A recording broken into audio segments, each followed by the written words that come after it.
우리 할렐루야 샬롬 하고 우리 뒤에서부터 인사하는데 다음번부터는 예배 때 일찍 볼일 다 보고 반주자 자리에서 이탈하지 않기를 축복하면서 또한 하고 있는 작품이 잘 되기를 마음으로 축복하면서 인사합니다. 할렐루야 샬롬 샬롬 샬롬 샬롬 샬롬 샬롬. 하나님 사랑합니다. 여러분 주 안에서 사랑합니다. 오늘도 종려 주일입니다. 사순절 기간을 어떻게 달려왔는지요, 여러분들은. 로마서 5장 1절에서 8절 말씀, 예수 안에서 누리는 하나님의 평안, 모두 이 평안을 원하고 기도하실 줄로 믿습니다. 그 사순절 기간, 그 보라색 그 띠를 사용하죠. 참회를 상징한다고 여러분들 알고 가시기 바랍니다. 여러분들 평안함과 편안함 어떻게 다를까요? 차이가 크게 있죠. 평안함은 세상이 줄 수 없는 하나님이 주시는 우리에게 주시는 참 평안입니다. 예수님은 세상이 줄 수 없는 평안을 너에게 주겠다라고 말씀하시죠. 평안을 너에게 끼치노니 이렇게 말씀하십니다. 우리가 항상 사도신경에 예수님 외에 두 사람의 이름이 나오는 거 여러분들 아시죠? 한 여자는 예수를 수태한 유대인 여인 마리아가 동정녀 마리아가 나오죠. 한 남자는 예수를 죽인 본디오 빌라도에게 고난을 받사에 이렇게 우리가 고백하고 있지 않습니까? 예수가 육신의 몸을 입기 위해서 소녀 마리아는 하나님과 평화를 이루었어요. 자신의 편안함을 버린 거죠. 그리고 하나님과 평안함을 이뤘다. 처녀의 몸으로 하나님의 아들을 임신하는 일을 감당합니다. 그 시대는 잘못했으면 죽을 수밖에 없는 신명기법에 의하면 죽임을 당할지도 모르는 아주 무서운 두려운 일을 감당을 한 거예요. 반면에 로마 관원이든 빌립보는 자신의 위치와 상황 속에서 불편한 상황을 모면하기 위해서 스스로 양심을 저버리죠. 그래서 사도신경은 성령으로 잉태하사 동정녀 마리아에게 나시고 본디오 빌라도에게 고난을 받으사 십자가에 못 박혀 죽으시고 우리가 이렇게 고백하지 않습니까? 마리아의 순종과 빌라도의 허물을 오는 세대에게 계속해서 예배 때마다 증언하고 있어요.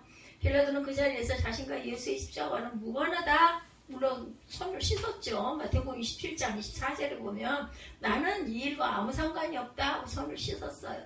그러나 사도신경은 지상에서 예수님의 생명의 시작을 마리아의 믿음으로 알리고 있고 예수께 십자가 사형 선고를 내린 사람은 빌라도로 2000년에 넘게 걸쳐 계속 많은 성도들의 입술을 통해서 증언하고 있습니다. 로마 제국이 황궁기를 이루던 시대의 한 사건이 예수의 십자가 처형 사건이었다. 이 십자가 처형은 당시 로마의 평화는 다른 거예요. 전혀 상관이 없는 겁니다.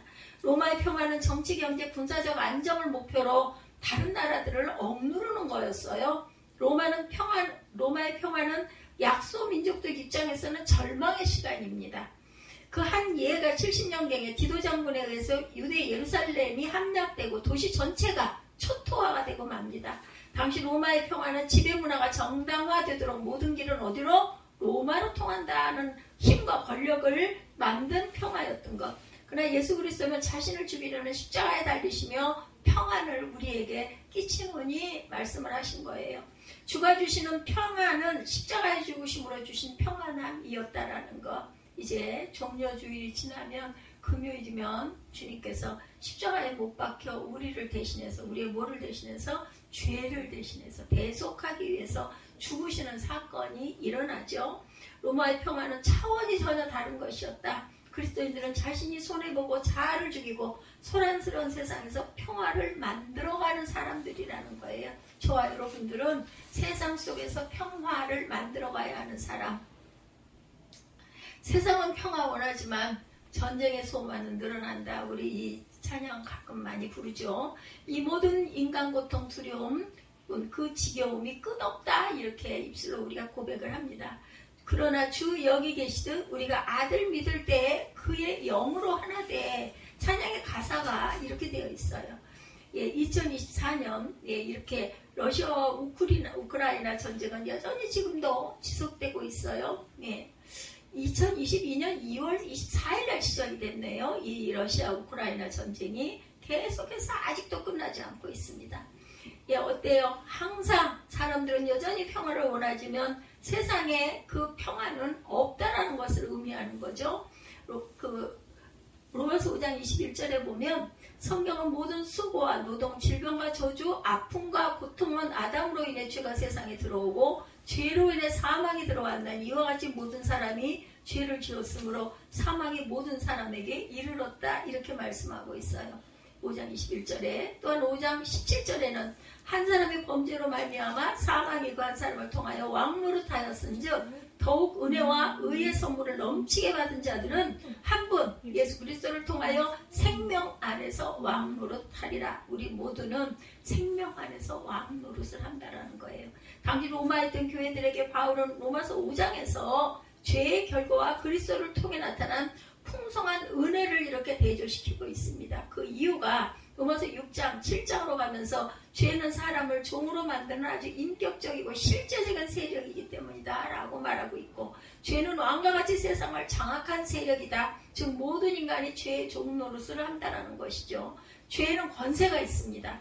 우리가 죄를 짓고 안 짓고의 차원이 아니라 인간 안에 본래부터 죄가 있다는 거예요. 마치 침몰하는 배 위에 있는 사람들이 스스로 살기를 원해도 그 배는 결국 침몰하게 되어 있는 것처럼 뭐예요? 결국은 이렇게 된다라는 끝이 나타나 있다는 거죠. 그러나 하나님은 침몰되는 배에서 절망 속에 있는 저와 여러분을 살리기 위해서 예수 그리스도를 세상에 보내셨어요.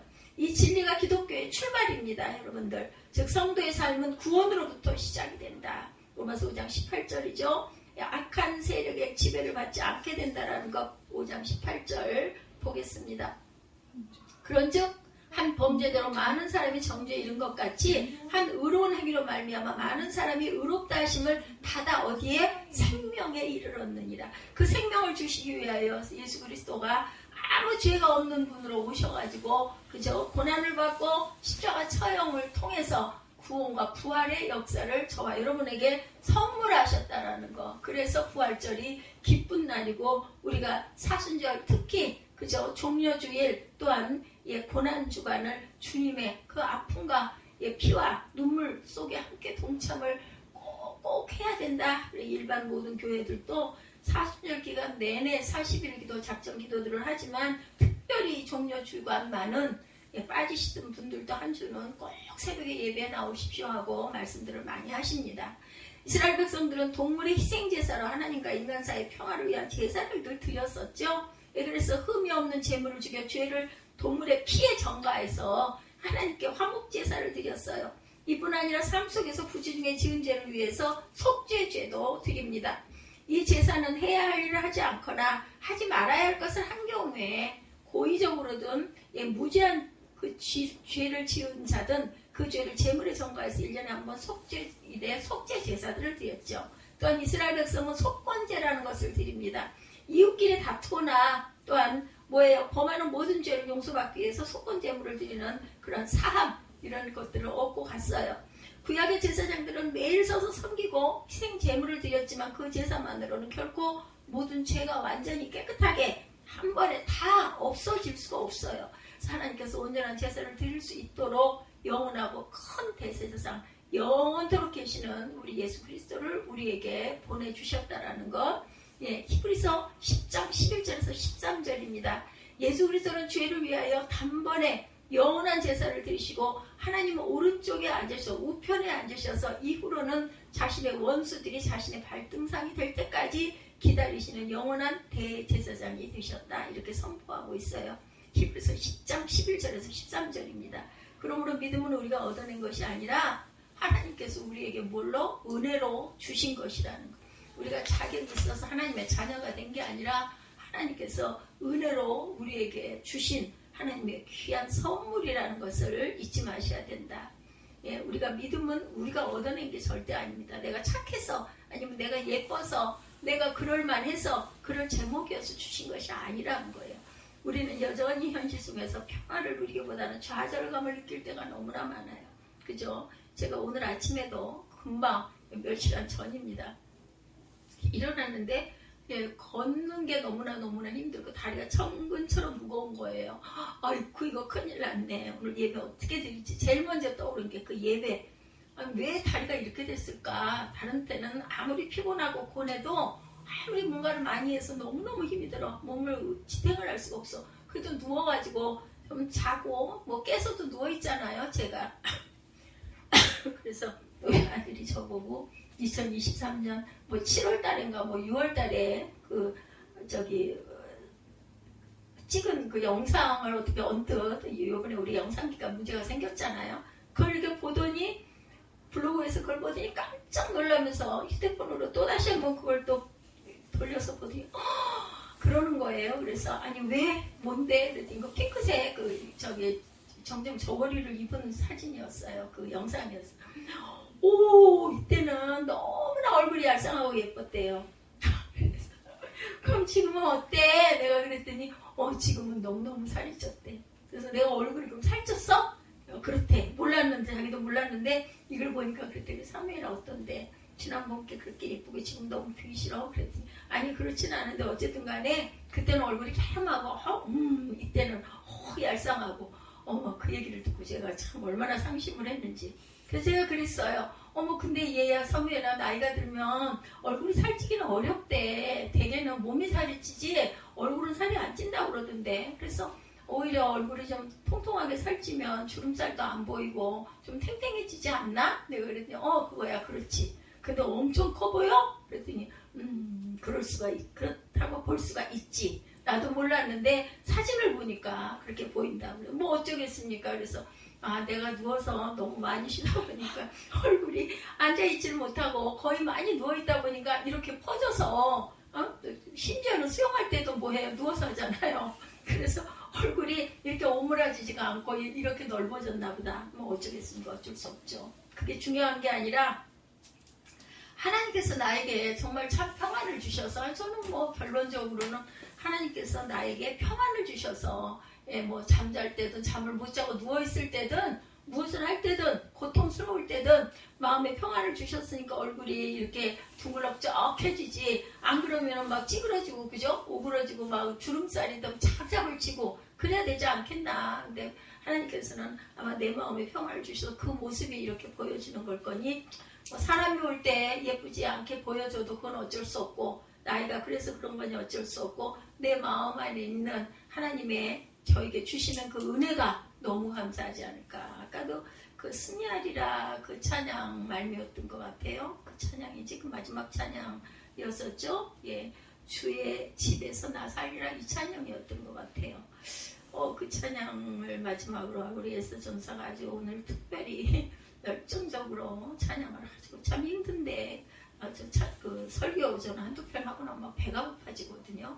근데 그 찬양을 오죽이나 하겠어요. 그래서 내가 버거를 먹인 힘이 있구나 그런 생각을 하면서 근데 문제는 그 얘기를 하려고 한 게 아니라 너무너무 은혜를 제가 주의 집에서 나 살리라 이 찬양이 어디에선가 맨 나중에 눈에 띄어가지고 이걸 맨 끝에 제가 승리하리라 끝내려고 했어요.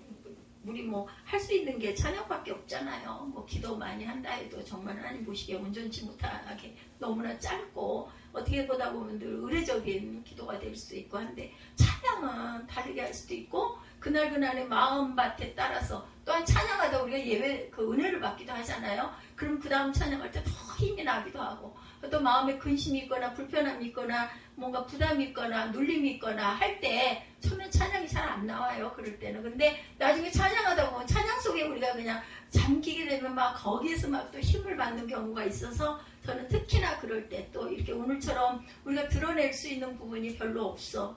마지막 고난주간이 이제 시작되고 종료주일이다. 뭔가 좀 달랐으면 좋겠는데 다를 수 있는 뭐가 없어요. 큰 교회들은 뭐 행사도 많이 할 거고 뭐 순서도 많고 하겠지만 근데 저는 그래요. 이 정도로 십수년을 이만큼 오다 보니까 뭐 정말 뭐 50년, 60년 이런 분들 목회하신 분들에 비하면 저는 햇병아리에 불과하지만 그래도 나름대로 지금까지 오면서 마음에 느낀 부분은 그래도 찬양이 말씀이라는 거는 들었다가도 한쪽 귀로 들어왔다가 그 순간 은혜를 받기도 하고 또 뭐 비슷한 말씀이네 할 수도 있고 하지만 잊혀지지만 찬양의 감격이나 감동은 그때그때 이제 우리 마음밭에 따라서 많은 은혜가 있고 임한다라는 그 마음이 있어서 오늘 제가 다 찬양을 좀 많이 찾고 많이 그 마음으로 묵상을 하면서 올렸는데 이 주의 집에 나 살리라 이 찬양에서 제가 엄청난 감동을 받았습니다.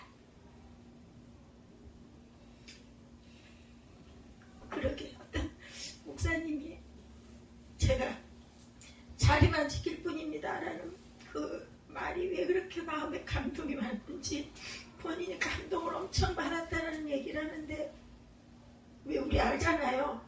인사를 하는 경우가 있고 정말 본인이 정말 은혜를 받아서 하는 경우가 있거든요. 느끼거든요. 그런 그 정도를 제가 느끼는데 그런 생각 전혀 안 하고 정말 저는 아무것도 하잘 것도 보잘 것도 없는 그저 자리를 지키고 서 있을 뿐이라는 얘기가 부끄러워서 한 얘기를 그분은 그 말씀에 감동을 받았다는 얘기를 하는 걸 들으면서 아까 그 찬양 주의 집에 나서 살리라. 제가 요즘에 주변에다 그런 얘기를 해요. 나는 집도 없어요 이제. 그런 생각을 한 번도 한 적이 없는데 요즘에 그런 얘기를 하면서 마음이 조금 쓸쓸해지고 그래요. 내가 원해서 그렇게 밝게 할 수 없고 내가 가진 게 그게 전부기 때문에 정말로 너무나 미안한 거는 그래도 내가 생활에 아무런 여유가 없다 보니까 또 짐을 지웠구나 하는 그런 불편함이 마음을 괴롭힙니다. 나중에 10년 후든 여러분들 7, 8년 후든 요즘에 굉장히 새로 지은 집들도 집값이 막 하락하기 때문에 집가격이 많이 안 나갈지라도 제 마음의 소원은 내가 여기 있든 천국에 가든 반드시 거기에 제가 처음에 얘기했던 대로 하루못해 얼마 정도씩이라도 플러스가 돼서 기뻐하면서 잘 정리할 수 있는 그런 상황이 반드시 오게 해달라고 내가 기도해야겠구나. 이것도 내가 사용했으면 정말 좋았을 건데 하는 마음이 들어요. 그래서 오늘 주의 집에 나 살리라. 내가 여기 살고 있고 공고함을 받을 때마다 내가 마음에 어떨 때는 속상하고 원통해서 막 말을 할 때가 있거든요. 이런 것까지도 하나님께서는 들으시잖아요. 영이신 하나님은 다 들으시니까 다른 건 몰라도 네 마음 중심이 이렇구나, 네 마음에 이런 불편이 있구나 아마 이거는 아실 것 같아. 그러다 보니까 정말 너무 어려워서 어떻게 할 수 없을 때 그걸 꼭 피해가게 해주신 하나님, 그게 얼마나 감사하고 혼자 내 마음에 도취돼서 그렇게 느끼든 어떻든 간에 저는 믿으니까요. 믿음은 들으면서 하고 들으면 그리스도의 말씀으로 온다 그랬는데 나를 세워놓으시고 제게 이렇게 은혜를 순간순간 내가 알지도 못하는 말씀 속에서도 깨닫게 하시고 내가 수십 번 알았고 수십 번 입술로 고백했고 들었던 말씀 속에서도 매일매일 새롭게 새로운 은혜와 감동을 주시는 하나님, 저는 교사가 없지요. 누구 말 맞다나 공부를 하지 않습니다. 교사가 없는데요. 여러분들 그렇게 생각하시면 안 돼요. 성령 하나님께서 얼마나 똑같은 말씀을 가지고 많은 걸 깨닫게 하시는지 저는 성령 하나님이 제 멘토시고 선생님이라고 생각을 해요. 그래서 안 부끄럽습니다. 수천 편의 설교를 하면서 수천 번을 들여다봤고 수천 번을 듣기도 했고 잊어버리기도 했지만 또 들어요. 그리고 잊어버리는 것마저도 하나님께 감사하지 않을 수 없는 건 잊어버렸기 때문에 말씀이 새롭게 들리는 거예요. 여러분들 다 외우고 있어서 그 말씀 나 다 알아. 그 말이 맨날 하는 소리가 그 소리 저는 그렇게 느끼지 않습니다. 너무 아이가 아무것도 몰라서.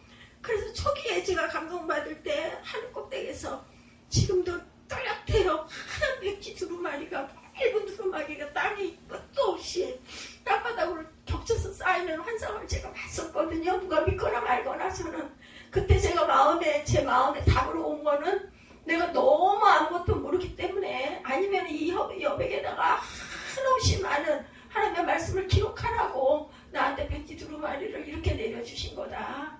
하늘 꼭대기를 아무리 봐도 보이지 않는 데서 그렇게 내려와 쌓였던 어디까지 제가 기록을 하다 갈지 알 수는 없지만 신학자들 박사들 많죠. 박사를 따기 위해서 지금도 복음 분투하는 분들도 많고 까만 머리가 흰 머리가 되고 머리꼴치가 아프고 하고 뭐 그럴 정도로 연구를 하는 분들이 많지만 그분들은 그분들 달란트이고 저는 부끄럽지도 않고 별로 그렇게 부럽지도 않아요. 하나님이 매일 주시는 이 성경 66권 이 안에 아는 게 얼마나 있겠어요? 저는 없어요. 아는 게 하나도 없어요. 그런데도 새롭게 바라보다 보면은 그냥 읽으면서 하나님께서 마음에 이렇게 감동을 주시고 오늘 같은 경우는 주의 집에 나 살리라. 이 마음이 왜 들었겠어요? 여러분들 누군가가 저한테 그랬잖아요. 그 넓고 좋은 집 놔두고 세상에 무슨 그 조그만한 그 성전 우리 성전 조그맣잖아. 이게 무슨 22평이래. 실제는 원래 30평형이지만 이것저것 잘라져 나가고 복도 잘리고 뭐하고 가운데 이런 게 다 나가고 나면 실제는 20평 정도밖에 안 된대. 여기에 그 조그마한 구퉁이 제가 누워있는 그 좁은 공간 저는 그 공간이 얼마나 감사하고 뭐 때로는 조금 좁아서 답답할 때가 있기도 하지만 그래도 너무나 감사한데 집이 그렇게 되고 나니까 이제는 진짜 내가 갈 곳이 정말로 없네. 그럼 만약에 여기 주인이 이거 우리 교회도 아닌데 우리가 산 건물도 아닌데 이 사정이 이만해서 좀 뭐 몇 달 후에 비워주셔야겠습니다. 만약에 그렇게 얘기하시면 나는 어디로 가야 되나 순간 그 생각을 하니까 기가 막히더라고요. 근데 제 마음에 와 다가오지는 않아요.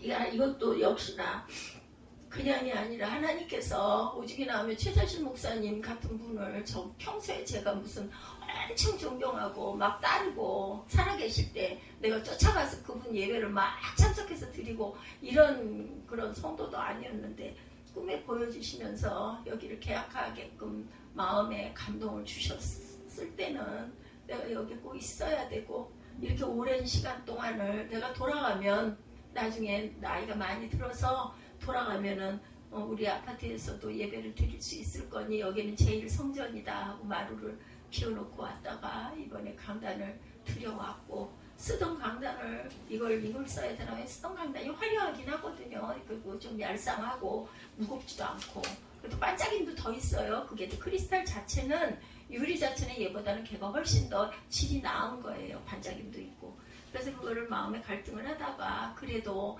내가 처음에 마음에 들어서 많이 고심하고 많이 기도하고 그때 정말 뭐 하나를 조그만 거 하나를 구입을 해도 기도할 때였으니까 그리고 이거 강단을 내가 가져왔으니 내가 이걸 놓고 써야지 하고 그거를 내놨는데 역시나 첫 번째 와서 보셨던 분이 그분도 어렵고 힘들다 보니 많은 갈등 끝에 고민하다가 오셔서 어저께 얼굴도 보지 못했지만 가져가셔서 이제는 마음에 온 게 그분 성함이 강자 순자시더라고요.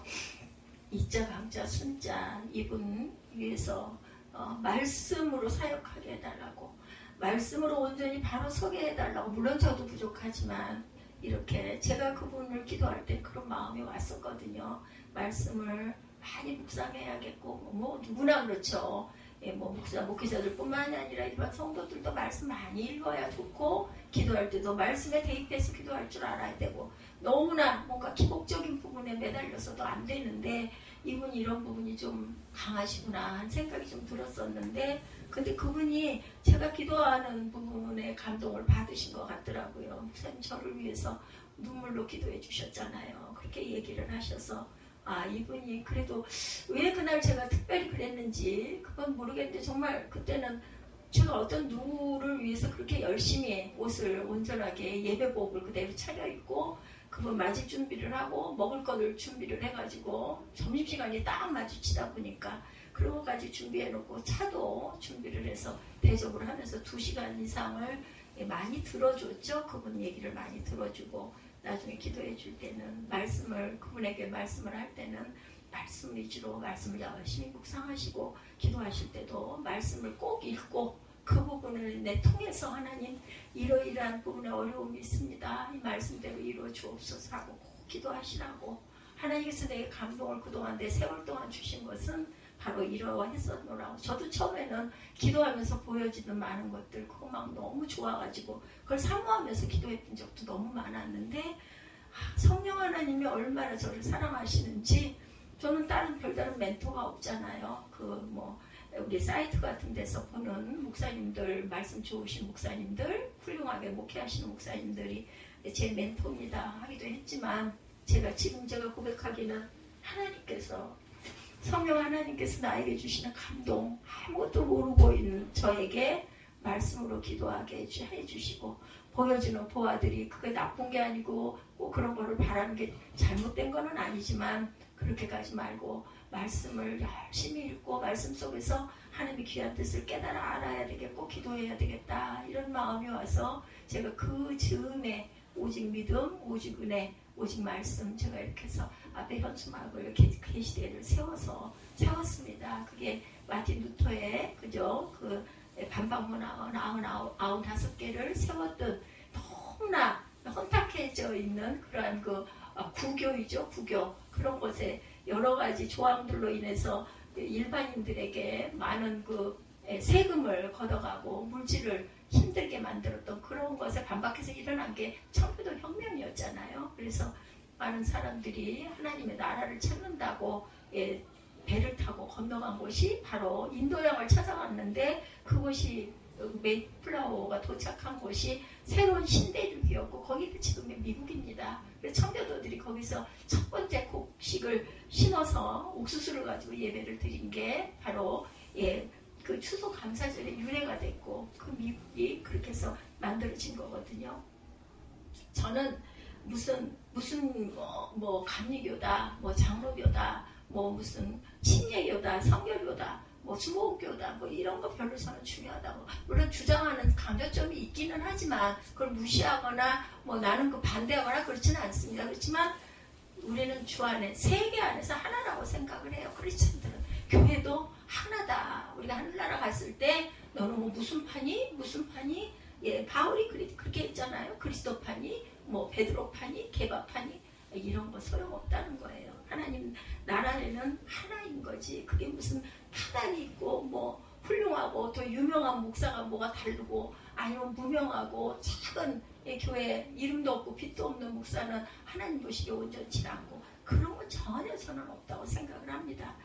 그래도 제가 이렇게 이름 없이 빛도 없이 하나님 나라, 또 말씀이 너무 아까 그런 얘기했죠. 나는 금식을 못하려나 봐. 하나님이 붙잡아 주셔야 돼요. 확실합니다. 성령께서 붙잡지 않으시면은, 저도 요즘에는 금식 못해요. 거의 막 기분이 없고 후들거리고 그래서 먹어야 되고, 그래도 물론 성찬 때는 되도록이면 물 외에는 뭐 물에 약간 그죠? 뭔가를 약간 타서 마시는 그런 정도, 뭐 그런 거 외에는 녹차 뭐 이런 거 외에는 저는 음식을 입에다 대려고 하지는 않습니다. 그런데 그전에는 어땠게요? 그 음식을 끊지를 못해가지고 아침 음식 하던 걸 10수년을 끌고 오다가 그걸 끊느라고 애를 많이 썼던 적이 있는 걸로 보면, 그게 이제 하나의 뭐 그렇게 계속 흘러가다 보니 그럴 수도 있지만, 하나님께서 힘주시지 않으면 드시는 게 맞습니다. 그런 경우에는 그런 것 때문에 마음에 불편함 갖지 말고 거기에 매이지 마시기 바랍니다.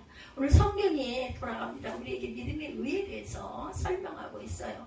하나님과의 평화를 거부하는 세상의 힘은 우리를 유혹하고 다른 한편으로는 억압을 하기 때문이라는 거죠. 그리스도의 자녀가 되었음을 우리가 늘 믿어야 합니다. 편안한 삶이 전부라고 생각하는 사람은 구원에 대해서 또한 진지하게 생각을 해봐야 되겠다. 하나님과의 평화를 거부하는 세상의 힘, 우리를 유혹하고 한편으로는 우리를 억압하고 있기도 한데, 오늘 성경은 우리에게 믿음의 의에 대해서, 첫째, 성경은 믿음으로 의롭다 하심을 받았으므로 하나님과 더불어 평화를 누리고 있다라고 말씀하고 있죠. 5장 1절입니다. 의롭다함을 얻은 결과, 우리가 믿음으로 의롭다함을 받았으므로 우리는 우리 주 예수 그리스도로 말미암아 하나님과 함께하는 평강을 누리고 있다. 5장 1절에 이렇게 말씀하죠. 화평을 누리자. 또한 그로 말미암아 2절에 우리가 믿음으로 서 있는 이 은혜에 들어감을 얻었으며 하나님의 영광을 바라고 즐거워한다. 다만 이뿐 아니라 우리가 또한 어떨 때 환난 중에도 즐거워할 줄 알아야겠다.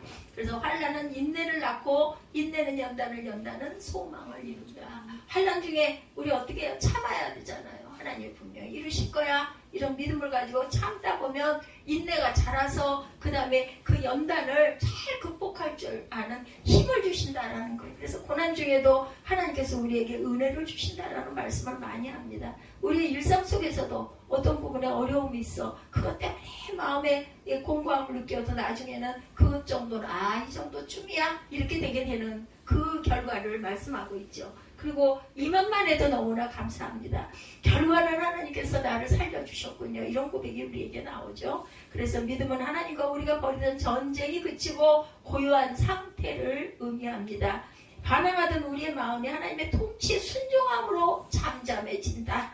믿음으로 인해 하나님께 저항하던 우리의 혈과 육은 완전히 패했고 마음속 깊은 곳에서 끓고 있는 용암과 같은 혈기, 욕심으로 물든 죄가 십자가의 보혈로 잠잠해진다는 것.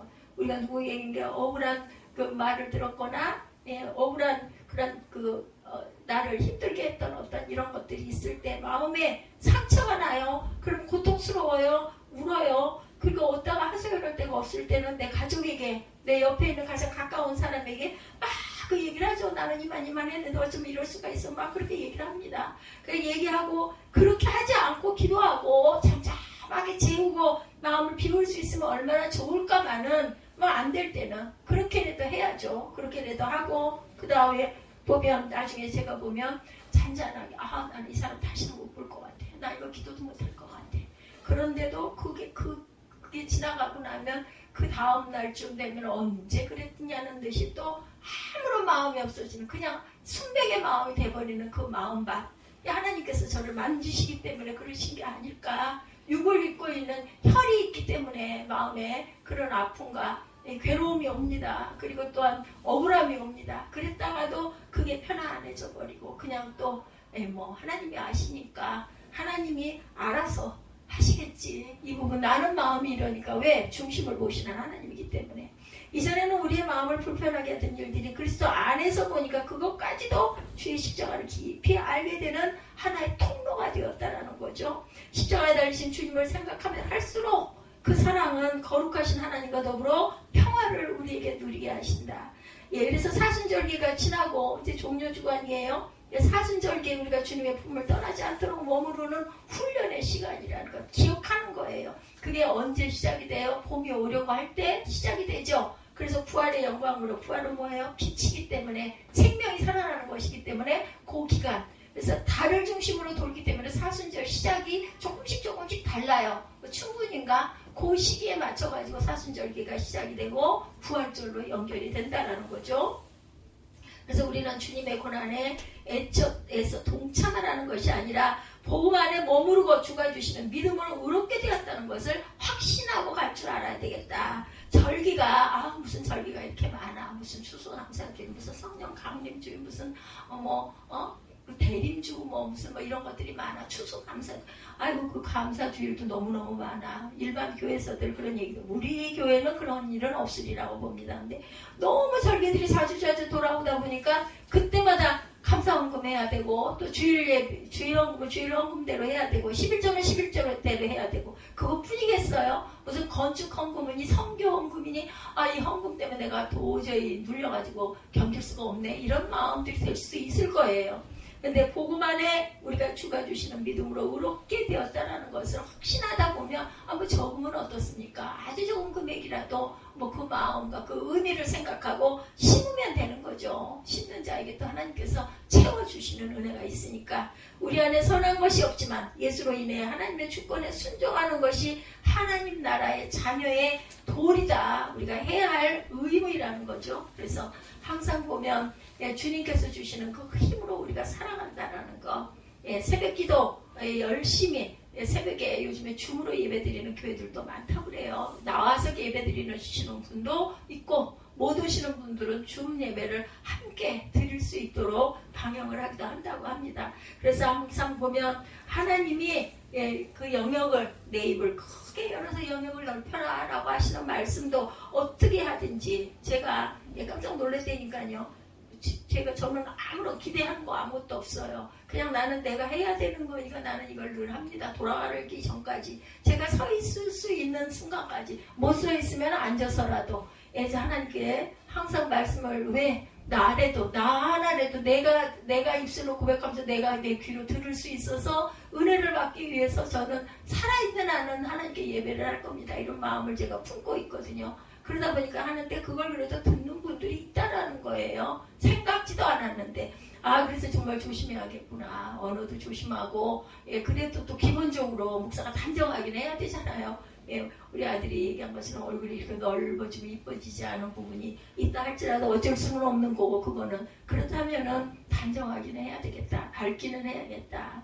우리가 항상 하나님께서 주시는 그런 마음을 잘 품고 가야 되겠다. 항상 우리가 기도하고 예배하고 말씀 묵상하는 것에서 누군가가 또 그 영향을 받아가지고 몰랐던 부분, 아 이게 이렇구나. 예, 그 오셨던 그 목사님한테 제가 말씀으로 기도하세요, 말씀으로 예배를 하시고 항상 말씀을 사모하시고 묵상하십시오라고 제가 말씀드릴 수 있었던 것은, 그렇든지 안 그렇든지 나는 그거 옳다고 여기기 때문에 그분이 어떻게 반응을 하든 담대하게 외칠 수 있다는 것.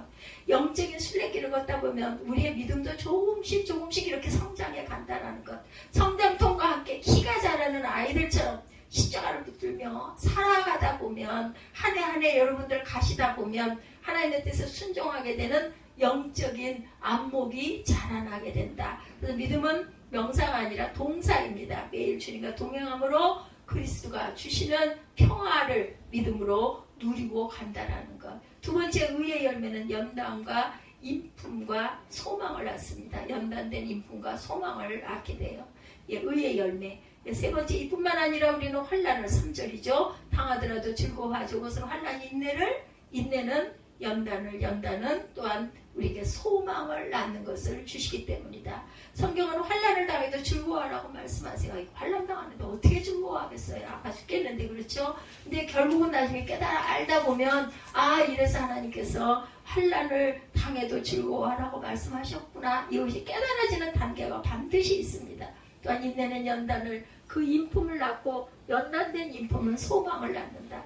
하나님의 사람이라면 내가 왜 이런 고생을 할까? 환난을 어떻게 극복하고 갈 수 있을까? 어떻게 이 환난을 내가 자랑까지 할 수 있지? 이런 생각을 하죠. 십자가가 어떻게 자랑거리가 될 수 있을까라는 생각이 들기도 하지만, 그래서 사람들은 십자가의 능력은 알지만 십자가가 내 삶에 오는 것은, 아이고 하나님 제발 이것만은 좀 피하게 해주세요. 고난 좀 이제 고난 좀 받게 해주세요. 아이고 걱정스럽습니다. 우리 말씀 카드 뽑잖아요. 예, 연초에. 그러다 보면 그런 비슷한 문구가 오면, 아이고 올해는 또 어쩌려나 이런 생각을 하게 된다는 거죠. 십자가가 정작 삶에 해로운 것이 아니라 항상 십자가를 통해서 내가 깨달아지고 연단을 통해서 자라간다는 생각을 할 줄 알아야 되겠다. 우리는 환난을 즐거워하고 자랑하는 법을 배워야 합니다. 아이들이 갓난아이 태어나가지고 정말 아무런 면역도 없잖아요. 세상 살아가는 방법 아무것도 없어. 엄마가 젖꼭지를 물려줘야 먹을 줄 알고, 그나마 참 신기한 거는 애기들이 태어나면서도 빨 줄 알고 꿀꺽꿀꺽 삼킬 줄 아는 기능 갖고 태어난다는 게 너무나 신기하지 않습니까? 누가 가르쳐주지도 않았는데. 근데 그러면서 엄마 젖가슴 안고 젖 먹으면서 배워간다는 거예요. 세상 살아가는 여러 가지 법을 엉덩방아를 수없이 찌우면서 일어설 줄도 알고 걸을 줄도 알게 되는 거와 똑같아요. 신앙도 마찬가지, 영적인 부분도 마찬가지입니다. 십자가 아래서 우리는 스스로 지혜롭다는 생각을 멈추게 되고, 스스로 즐겁다는 슬기롭다는 죄의 본성, 하나님의 영광을 가로채는 일에 저항을 하기도 합니다.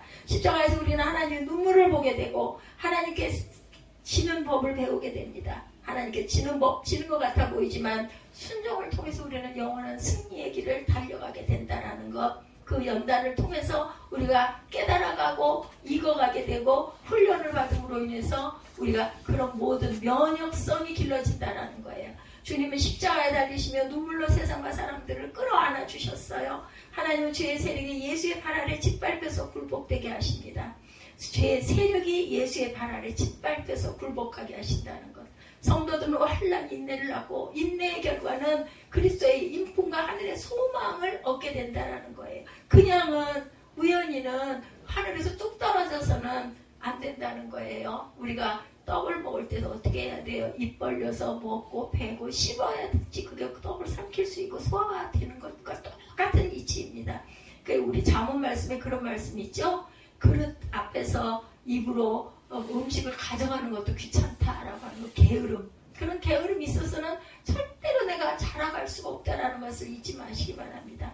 베토벤은 최소한 하나의 곡을 만들기 위해서 12번 이상을 계산을 해서 다시 썼다고 해요. 천지창조를 만든 하이드는 끊임없이 기도하고 오랜 시간에 걸쳐 작곡을 하죠. 수천 번을 다시 하면서 레오나르도 다빈치는 그의 걸작 최후의 만찬을 8년 동안 무려 2,000번이나 스케치했다고 합니다. 사람들이 즐겨 먹는 꿀 한 숟가락으로 꿀벌이 4,200번이나 꽃을 왕복하며 그 꿀 한 수를 얻기 위해서 이 몇 번을요? 4,200번을 꽃을 왕복하며 만들어낸다고 합니다. 영어 사전을 집필한 웹스터는 36년 동안 밤낮으로 일해서 사전을 만들었다고 그래요. 모든 나라의 국가대표 선수는 고된 훈련을 즐거워했다고 그러죠. 고된 훈련이 자랑이 되는 것은 영광을 바라보기 때문이라는 거예요. 여러분들 아시죠? 그런 것은. 내가 이렇게 훈련을 해야만, 내가 이렇게 해야만 이걸 또 극복할 수 있지. 이런 생각을 하게 되죠. 저도 요즘에 수영장에서 지루할 때가 너무나 많아요. 20번이 지나가고 나면은 아이고 그만 끝낼까 이런 생각을 굉장히 많이 합니다. 그러면서 한편으로는 그래도 이거 할 수 있을 때 건강한, 그나마 팔이 아직 건강해서 다리도 그렇게 세게 차지를 못해요.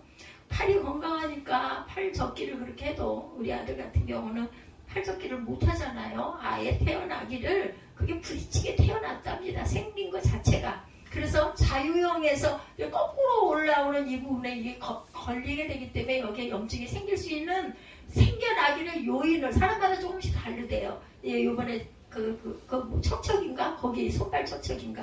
거기 가가지고 설명하는 내용을 제가 들어보면서 저 잘 모르지만 얘가 이래서 보통 사람과 조금 다르다고 하더라고요. 그렇기 때문에 수영하는 영법을 조금 본인이 아프지 않도록 그 방향을 좀 신경을 쓰면서 노력을 하면서 해나가거나 아니면 다른 영을 다른 배영이나 적용은 힘들더라도 평형이나 이런 걸 조금 섞으면서 제가 늘 보통 때 저는 알지도 못하지만 평소에 하던 얘기하고 똑같은 얘기를 그분도 하시더라고요. 근데 우리 아이는 죽어도 자유형이 자기 좋기 때문에 다른 영은 하고 싶지가 않대. 그럼 고생하는 거죠. 못해요 아예 요즘에 또. 그래가지고 충격요법을 하고 왔더니 이제 더 아파가지고 찌릿찌릿까지 하대요. 그래서 아예 수영옆에는 가지도 못하고 가끔가다 사우나만 가고 맙니다. 이렇게처럼 우리는 생김새가 내 맘대로 생길 수 있는 게 아니에요. 제 허리가 그렇다면서요. S자로 약간 이렇게 사람 모양이 다 휘어있는데 거꾸로 휘어. 누가 알았겠냐고요. 그거 몰랐죠. 나중에 이제는 알게 된 거고. 그래서 이걸 알아야 된다는 거죠. 그래서 항상 고된 훈련을 하지 않고 영광을 얻게 되는 선수는 없다라는 것, 인내를 통해서 얻게 되는 소망은 우리를 실망시키지 않는다라는 것. 우리가 인내를 통해 통과해야 돼요. 통과할 자리는. 하나님의 영광이란 단어는 영원하신 하나님께만 있습니다. 우리는 세상에서 그 영광을 조금 흉내낼 뿐이에요. 세상의 영광은 하늘의 영광을 조금 맛보는 것일 뿐이라는 것. 맛보아 알고 간 어디서? 말씀 속에서. 말씀을 읽는 게 꿀처럼 단 거. 마음대로 되지 않아요. 근데 정말 은혜를 받으면 그냥 말씀을 자꾸 읽고 싶은 마음이 드는 거죠. 말씀이 이게 너무나 좋고 편한 거. 신앙생활을 잘한다 하더라도 고통은 따라온다는 거. 이것이 바로 인간의 실존이다. 여러분들 그 말씀 들어서 아시죠? 아무런 걱정, 염려, 근심 없는 사람은 어디 가야 한다? 공동묘지나 가야 있다. 아무리 돈이 많고 가끔가다 보면 유튜브에 그런 거 뜨죠. 재산이 부동산을 해가지고 우리 그 유명 연예인들 보면 굉장한 그 부를 많이 갖고 있더라고. 수십억씩 되는 보통들 젊은 분들이 그런 재산을 많이 저 사람 참 얼마나 걱정할 일이 하나도 없겠네. 나는 뭐 하나 이거 하나 사고 싶으면 막 몇 개를 비교해보고 살까 말까를 고민한 다음에 또 그것도 안전한 로켓으로 받아서 도저히 안 되겠으면 반품할 수도 있는 것을 꼭 찾게 돼요. 조금 비싸더라도. 근데 이런 사람들은 그런 건 적어도 신경 안 쓸 거 아니냐. 그런데 그러면 그 사람들 정말로 행복하겠나? 아무 상관이 없을 거 아니잖아요.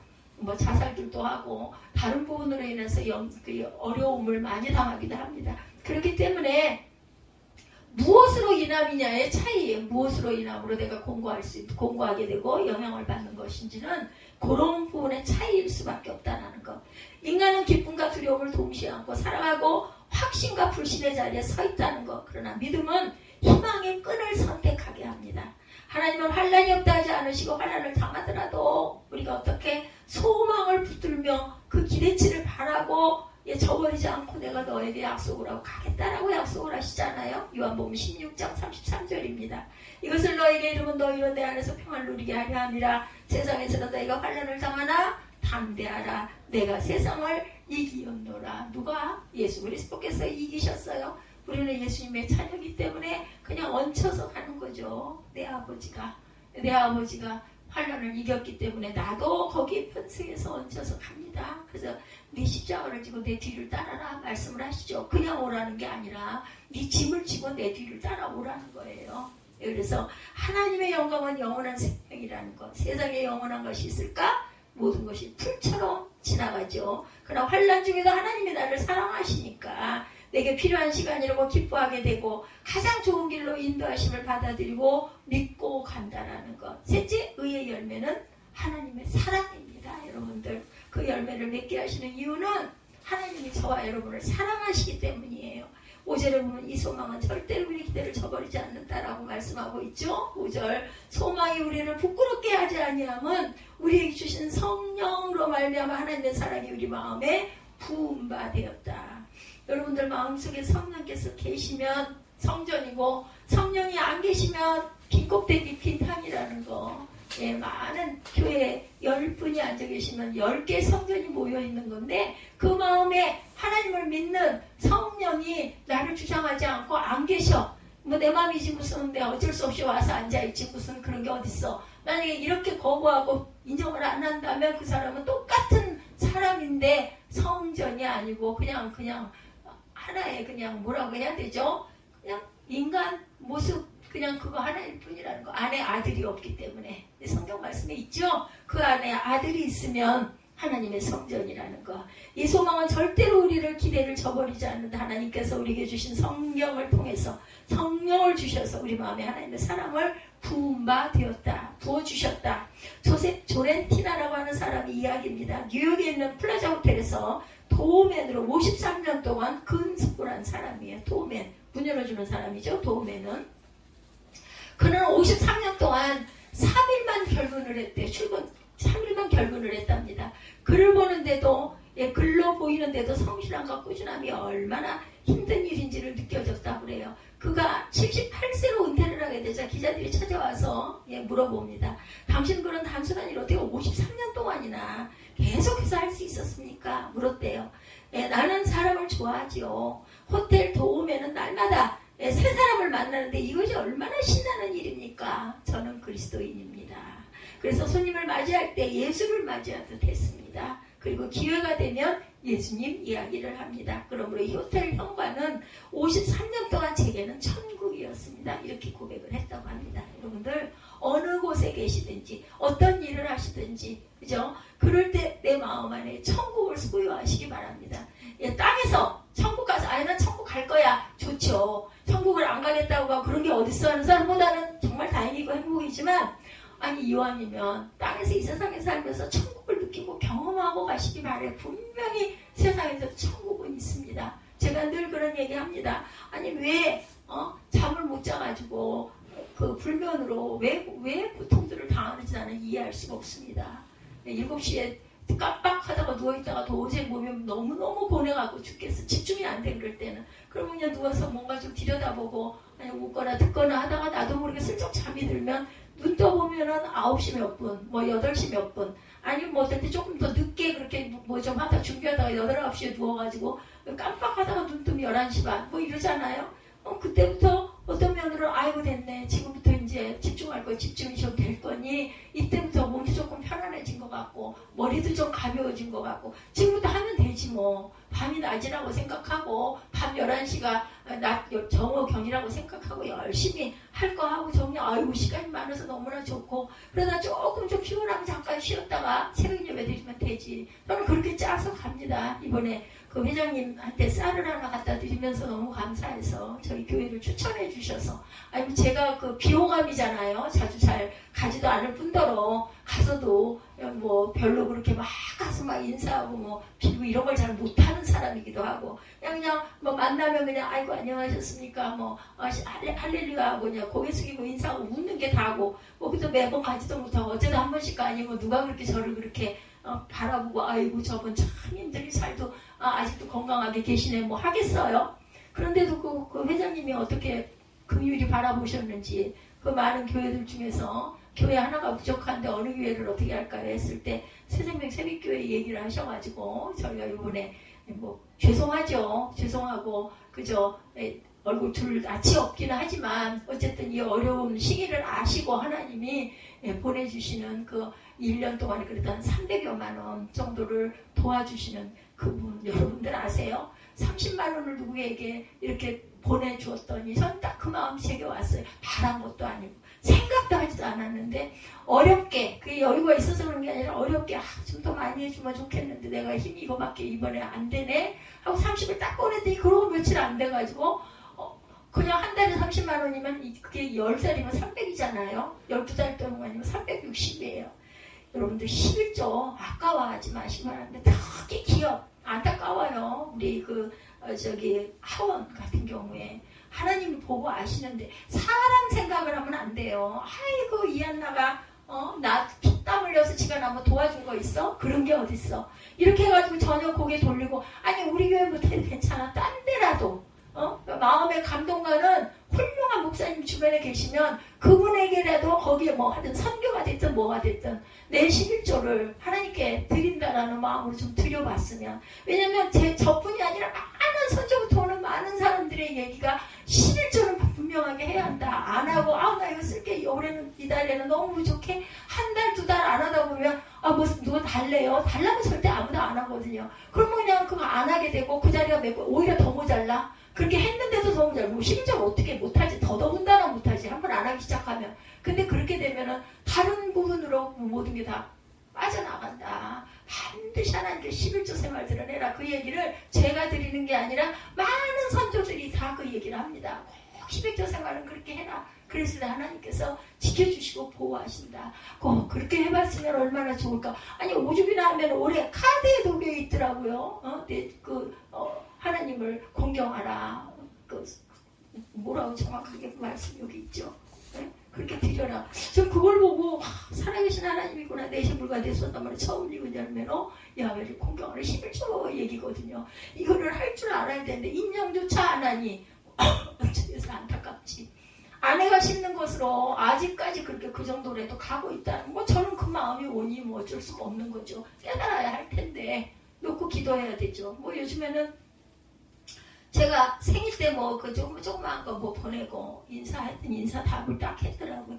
그 뒤에 다른 부분으로 제가 또 한번 인사를 했더니 답도 없어. 바쁘니까 답이 없겠죠. 물론 그죠. 비호감이라는 거 알아요. 그렇게 해서는 안 됩니다. 왜? 본인 자신을 위해서. 나 자신을 위해서예요. 상대방이 이쁘고 믿고 중요한 게 아니라 그게 훈련이 돼야 돼요. 아니 물론 마음에서 올라올 때는 막 억울하기도 하고 밉기도 하고 정말 저주를 받았으면 좋겠고 없었으면 좋겠고 이런 마음이 왜 안 되겠어요. 별 마음이 다 들지. 근데 그걸 비워야 내가 하나님께 바로 설 수가 있고 하나님 나를 온전히 보신다고. 뭘 보신다고? 중심을 보신다고 그랬어요. 내가 하나님 보시기에 중심이 잘못됐느냐 잘 됐느냐 내가 드리고 이런 게 중요한 게 아니라 드리지도 않을 뿐 아니라 중심도 잘못됐어. 중심이 잘된 사람이 그렇게 할 리가 없죠. 중심이 잘못됐는데 또 그렇게 하나님 보시기에 온전한 모습으로 살아갈 수가 없죠. 그렇게 된다 보면 내 마음 그런 사람 있잖아요. 마음 중심은 따로 두고 겉으로는 인척하는 거 그것도 하나님이 아신다는 거예요. 그건 더 나쁘죠. 저는 그런 게 정말 싫었어요. 근데 지금 생각해보면 제가 어리석었던 게 뭐냐면 그런 사람일지라도 그 사람을 위해서 넘어서서 하나님 마음으로 축복을 해줬어야 되는데 나 떠날 거야 안 할 거야 나 그 사람 쳐다볼 수도 없고 나는 그 사람하고 섞여서 살고 싶지 않아.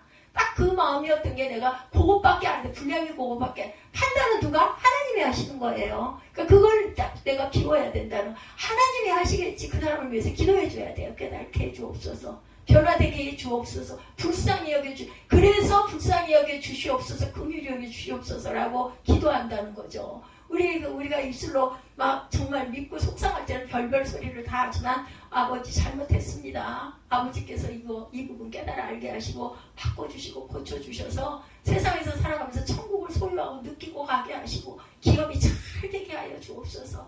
그 집안 산게 얼마나 잘했는지 그거 원망한다는 얘기를 내가 들었는데 집을 샀더랬으면 어떻게 될 뻔했냐는 거죠. 왜냐하면 그 커다란 암덩어리가 존재하고 있는데 그거 하나님이 막으신 거예요. 누굴 통해서? 그 딸 보시고 성령을 통해 우리 마음속에 부어주신 하나님의 사랑과 교제를 여러분들 잊지 마시기 바랍니다. 구원에 대한 확신은 하나님의 사랑에 대한 확신이라는 거. 찬송가 304절에 4장에 보면 하나님을 두루마리 삼고 하늘을 두루마리 삼고 바다를 먹물 삼아도 한없는 하나님의 사랑 다 기록할 수 없겠네. 정말 찬송의 가사는 기가 막힙니다. 여러분들 성경 많이 못 읽을 때는요, 정말로 찬송가라도 귀로 많이 들으시기 바랍니다. 왜냐하면 그 찬송가 근본들은 모두 다 은혜 받은 사람들이 작사를 했고 작곡을 했기 때문에 대개는 성경 말씀 중심으로 많이 흐르는 경우가 많아. 우리가 모르는 그런 구절도 많고요. 그렇기 때문에 찬양이라도 열심히 들으시기 바랍니다. 예전에는 두루마리에 먹으로 해서 글을 썼잖아요. 넓은 하늘이 화성지고 깊은 바다가 전부 먹물이라면 하나님은 나를 사랑하신다. 하나님 나를 끝까지 사랑하신다. 이 문장을 몇 번이나 과연 쓸 수 있을까요? 이 내용 안에 있는 뜻이. 저도 그걸 제가 생각했던 적이 많습니다. 우리를 향한 하나님의 사랑이 그만큼 크고 말로 표현할 수 없는 사랑이다. 하나님 우리가 아직 죄인 되었을 때부터 우리를 사랑하셨다는 거죠. 6절에 말씀하고 있죠. 우리가 아직 연약할 때 기약대로 그리스도께서 경건하지 않은 자를 위하여 뭐 하셨어요? 죽으셨어요. 심지어는 7절에 의인을 위하여 죽는 자가 쉽지 않고 선인을 위하여 용감히 죽는 자가 혹 있거니와 우리가 아직 죄인 되었을 때 그리스도께서 우리를 위하여 죽으심으로 하나님께서 우리에 대한 자기의 사랑을 오죽이나 하면 확증을 하셨다고. 확증. 내가 죽음으로 인해서 내가 너에게 향한 내 사랑을 내가 확증하겠다라고 오죽이나 마음이 갈급하셨으면 간절하셨으면 이랬겠는가. 우리가 아직 죄인 됐을 때부터 우리를 사랑하셨다. 우리가 잘나서 사랑하신 게 아니라 내가 뭔가 헌신을 해서 사랑하신 게 아니라 심지어 우리가 태어나기 전부터 사랑하셨다는 증거가 2000년 전 예수가 지신 십자가라는 거예요. 십자가는 하나님의 사랑이 가장 분명하게 표현된 거죠. 또한 하나님의 사랑은 아들을 내어주신 사랑이었죠. 우리의 사랑에는 제한이 있고 한계가 있어요. 누군가를 사랑한다고 해도 우리의 가장 소중한 자녀를 내어줄 수는 없습니다. 근데 우리 하나님은 우리를 위해 가장 소중한 독생자 하나밖에 없는 아들을 죽게 내보내주셨어요. 뭘로? 제물로 보내주셨어요. 예, 그래서 그 사랑을 채워가는 절기가 바로 사순절기, 우리가 지나온 사순절입니다. 우리 곁에 있는 이들에게 하나님의 사랑을 전하시고 만나는 사람들로 인해 하나님의 형상이 있음을 발견해 가시라고 사순절기를 두셨다라는 것.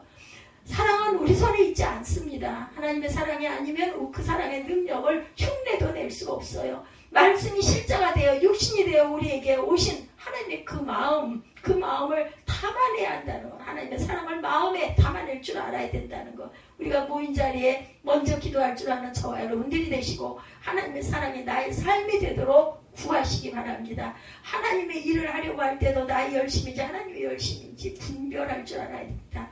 비판은 우리의 눈을 멀게 하고 사랑은 눈을 뜨게 합니다.